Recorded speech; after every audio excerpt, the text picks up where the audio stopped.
Hello, everybody. Check, check.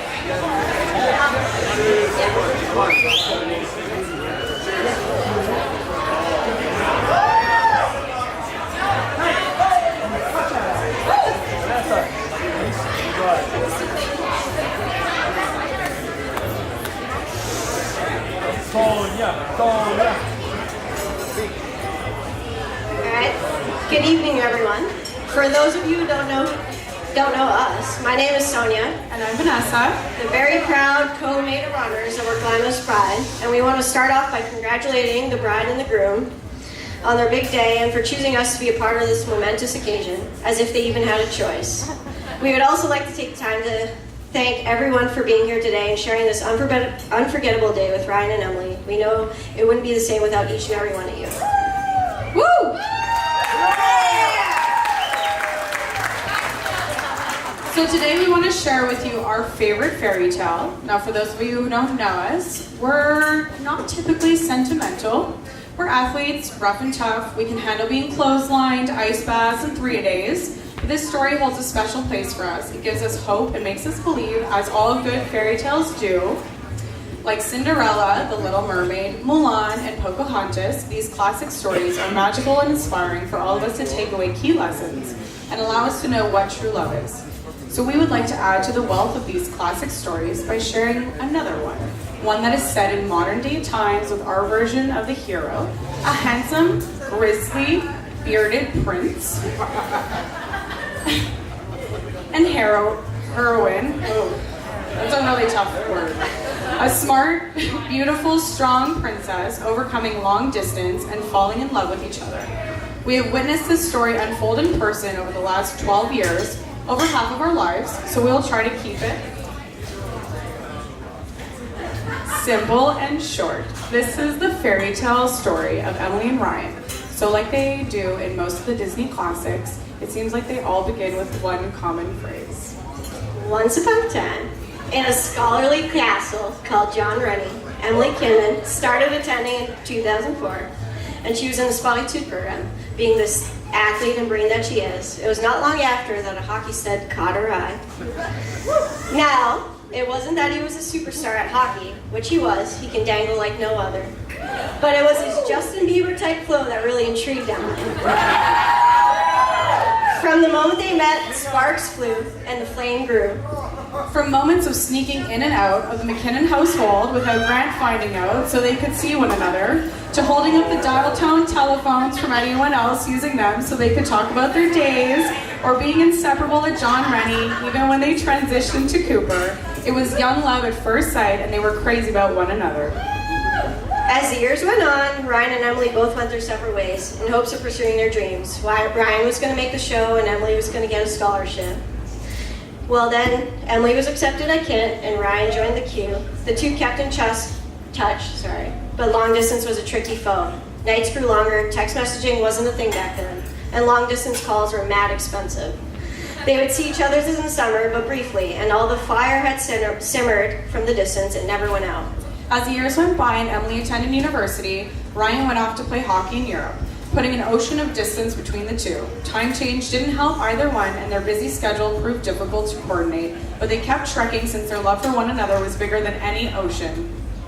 When Emily graduated university and things got serious, the two made a conscious decision for Emily to travel to Italy with Ryan to be with him during his hockey season. This was tough on us. That meant no more flipping tables at Globe, no more crumping to Rack City, and no more sushi dates. No more mint tea talks at Tim Hortons, but we knew that for the good of their love, we'd have to put our selfishness aside for Emily's happiness. We've been through a lot together, us three. A mini wolf pack, I'd say. From nights at Tortuga dancing on bars and limo rides every summer, to parking it on Park and living it up in NYC together. We've been through breakups and hard times, as well as proving we're always there for one another. We don't get emotional often, but tonight is one of those times where we want to tell you how much we love you, Em, and how much our friendship means to us. Over the last couple years, we've been able to witness firsthand the dedication and love Emily and Ryan have for one another. They are building a life together, making choices as a couple, and are truly one another's best friends. Fairy tales often end with the phrase, and they lived happily ever after. We are all here today to witness a union of two people who are in love and who have just officially put a ring on it. begun this wonderful journey together as one. Our beautiful Emily can forget her shoe at a party during Grand Prix weekend. She can forget her shoe at a party during Grand Prix weekend, dance around the riverbank to sexual healing, and ride around in our limo chariot past 12 a.m. without worrying she's going to turn into a pumpkin. Congratulations, Em. You truly found your Prince Charming, your Mickey, your Aladdin, and your Chewbacca. Ryan, you know more than anyone in this room that you have won the fairy tale lottery. She is more beautiful than Aurora with her golden blonde hair, stronger than Mulan, and more ambitious than Pocahontas, and she has legs, which is more than we can say for Ariel. Now, before toasting to our favorite fairy tale, we have one more gift for Ryan and Emily. DJ,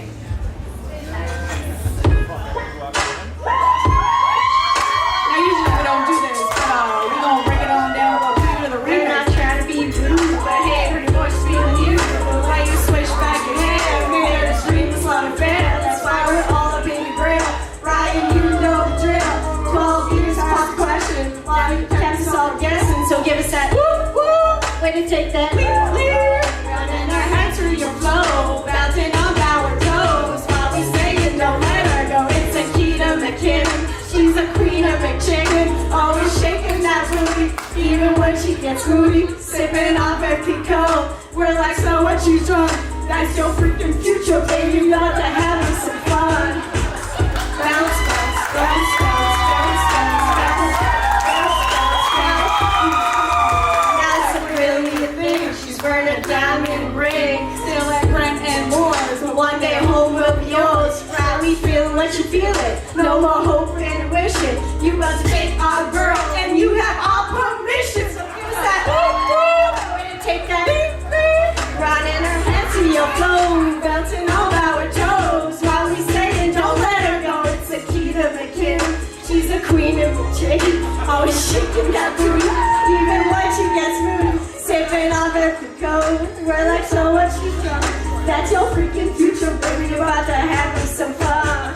No, ain't popping in the black limousines. We go to Rouge every year. Ever since we were teens, we got the Callie's to our left, McKinnon's on our right. Bring them both together, we gon' party all night. And after the wedding, it's a after party. It's the hotel lobby. And around about 4, we gotta get some nuggies. And you better take it to your room, let out your body. We're gonna whoop whoop, we're gonna take that leap leap, running our heads to your flow, bouncing all our toes. While we say that don't let her go, it's a key to McKicken. She's the queen of McChicken, always shaking that booty, even when she gets moody. Sipping on her cliquot, we're like, so what she's drunk? That's your freaking future, baby. You're about to have you some fun. It's a key to McKicken. She's the queen of McChicken, always shaking that booty, even